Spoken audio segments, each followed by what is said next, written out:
First I want to present this. It's produced by the New York Academy of Sciences, and it's a report on Chernobyl. Can be downloaded. They translated 5,000 articles from Russian for the first time into English. It seems that nearly 1 million people have already died as a result of Chernobyl, despite what WHO says and the IAEA. This is one of the most monstrous cover-ups in the history of medicine, because everybody should know about this. Then we extrapolate through to Japan. Japan is, by orders of magnitude, many times worse than Chernobyl. Never in my life did I think that 6 nuclear reactors would be at risk. I knew the 3 GE engineers who helped design these Mark I GE reactors. They resigned because they knew they were dangerous. So Japan built them on an earthquake fault. The reactors partially withstood the earthquake, but the external electricity supply was cut off, and the external electricity supply supplies the cooling water 1 million gallons a minute to each of those 6 reactors. Without the cooling water, the water falls and the rods are so hot they melt, like at 3 Mile Island and at Chernobyl. So the emergency diesel generators, which are as large as a house, got destroyed by the tsunami. So there is no way to keep the water circulating in the reactors. Also, on the roofs of the reactors, not within the containment vessel, are cooling pools. Every year they remove about 30 tons of the most radioactive rods that you could possibly imagine. Each one is 12 feet long and half an inch thick. Gives out so much radiation, like X-rays, that if you stand next to it for a couple of minutes, you'll die. Not drop dead, but with, remember Litvinenko, the Russian who got poisoned by polonium? You'll die like that, with your hair falling out, bleeding to death and dying of massive infection, like AIDS patients die. So these are, and they're thermally hot, so they have to be put in a big pool and continually cooled too. The pool has really no roof. There have been 3 hydrogen explosions blowing off the roof of the building, not the containment vessel of the core, but the roof, and exposing the cooling pool. 2 of the cooling pools are dry. They have no water in them, meaning that the nuclear fuel rods are covered with a material called zirconium. When zirconium is exposed to air, it burns, it ignites. And there have been 2 of the fueling pools at this moment are burning. In the cooling pools are many times, like 10 to 20 times more radiation than in each reactor core. In each reactor core is as much long-lived radiation as that produced by 1,000 Hiroshima-sized bombs. We are dealing with diabolical energy. E equals mc squared. It's the energy that blows up nuclear bombs. Einstein said nuclear power is a hell of a way to boil water, because that is all nuclear power is used for, to boil water through the massive heat, turn it into steam, turn a turbine which generates electricity. Now when you fission uranium, 200 new elements are formed, all of which are much more poisonous to the body than the original uranium. Although uranium's pretty poisonous, America used it in Fallujah and Baghdad, and in Fallujah 80% of the babies being born are grossly deformed. They're being born without brains, single eyes, no arms. The doctors have told the women to stop having babies. The incidence of childhood cancer has gone up about 12 times. This is genocide. It's a nuclear war being conducted in Iraq.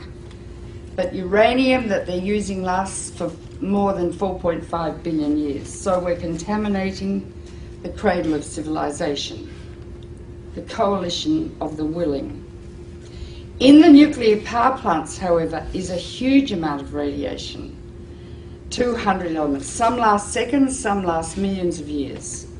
Radioactive iodine lasts 6 weeks. It causes thyroid cancer. That's why people are saying better take potassium iodide, because that blocks the thyroid uptake of radioactive iodine, which later can cause thyroid cancer.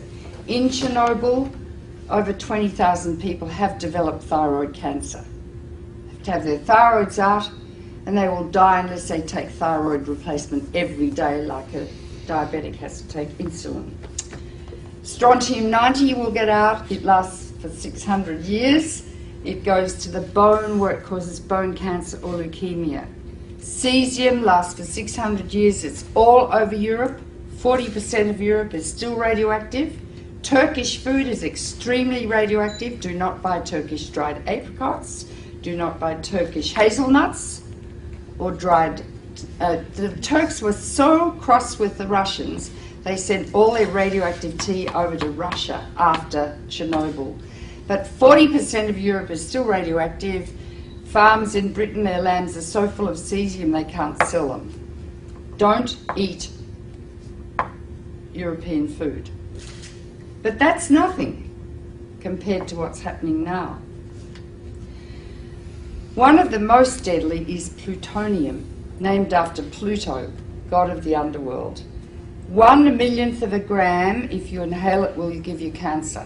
Hypothetically, 1 pound, if evenly distributed, could give everyone on Earth cancer.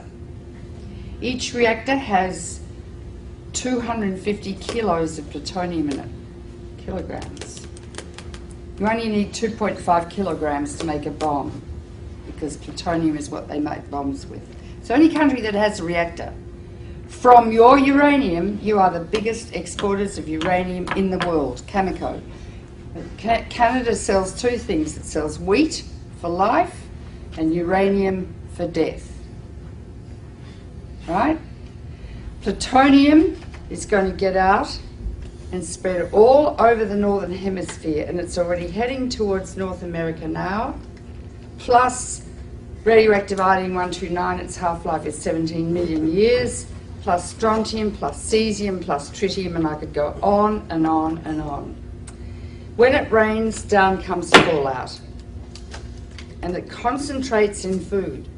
If it gets into the sea, the algae concentrated hundreds of times, then the crustaceans concentrated hundreds of times, then the little fish, then the big fish, then us. Because we stand on the apex of the food chain. You can't taste these radioactive elements, you can't see them, and you can't smell them. They're silent. When you get them inside your body, you don't suddenly drop dead of cancer. It takes 5 to 60 years to get your cancer. And when a cancer, if you feel a lump in your breast, doesn't say, I was made by some strontium-90 you ate in a piece of fish 20 years ago. All radiation is damaging. It's cumulative. Each dose you get adds to your risk of getting cancer. With americium, that's more dangerous than plutonium. I mean, I could go on and on. Depends if it rains, if you're going to get it or not. If it rains and the radiation comes down, don't grow food, don't eat the food, and I mean don't eat it for 600 years. The radioactive waste from nuclear power is going to be buried, I hear, just like next to Lake Ontario. It's going to leak, last for millions of years, it's going to get into the water, into the food chains. Radioactive waste will induce epidemics of cancer, leukemia, and genetic disease for the rest of time. This is the greatest public health hazard the world has ever witnessed, apart from the threat every day of nuclear war. Einstein said the splitting of the atom changed everything save man's mode of thinking. Very profound. Thus we drift towards unparalleled catastrophe. We are arrogant, we have a lot of hubris, and I think the reptilian midbrain of some men's brains is pathological.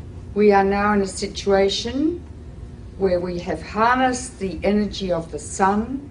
It is totally out of control, and there's simply nothing we can do about it.